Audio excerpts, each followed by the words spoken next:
What's up mga bro? Ngayong hapon nga pala magja-jogging kami ni Roy diyan kasi tigsabihan niya ako na magja-jogging daw kami. Sa part nga pala niyan, pupunta na ako kay Roy diyan pero naudlot yung pagpunta ko kasi nagja-jogging na kami. Sa part nga pala niyan, nandiyan na si Roy diyan. Oh, yeah, ang pogi mo boy.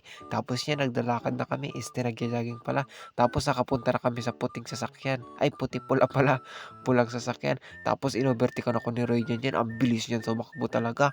Ang bilis tumakbo. Nandiyan na nga pala kami sa part ng ano, ng Gintong Building. Gintong Building. Tapos nandiyan na kami sa tulay. Tapos yung tulay nga pala yan, ang pinaka-OG tulay.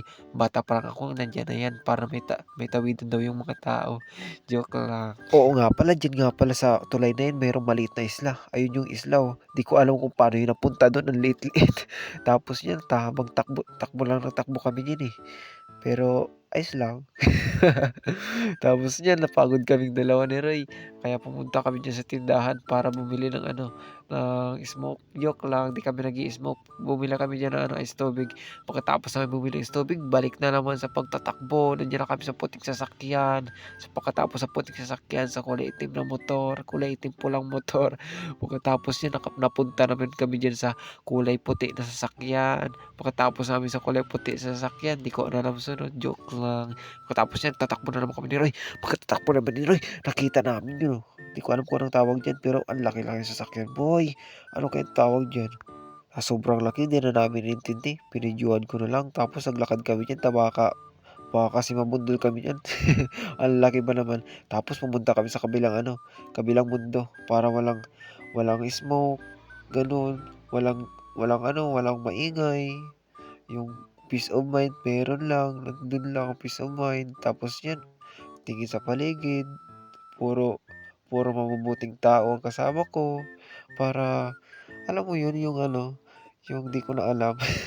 Tapos 'yun naisip namin parang 'di na tayo tumatakbo, kaya sa part nga pa lang 'yan naglakad kami ulit kasi pagod na kami. Ikaw ba naman ang magtatakbo ng ano, tawag diyan, 8 kilometers ng walang walang ensayo.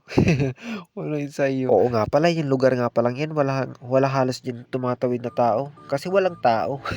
Bihira yung tao diyan kasi ikaw ba naman dumaan diyan na ano, kalahati kalahati yung tulay, yung 'di pa tapos yung tulay sa unahan. Tapos niyan naglalakad-lakad kami kasi pagod na kami. Oo nga pala, may kasama kami diyan, 'di namin kilala. Pagkatapos niyan lakad na naman. Sa tingin ko yung ano, yung jogging namin hindi talaga 'to jogging, walking jogging. Tapos hapon na 'yan, oh, golden hour na ata 'yan. Habang tinitingnan ko yung paligid, iniisip ko kung makakauwi kaming may liwanag pa, pero hindi, eh. Sa part nga pa lang 'yan, oh. Akala ko liwanag pero madilim na boy. Kaya niya naglakad na kami tapos nalowban na cellphone ko.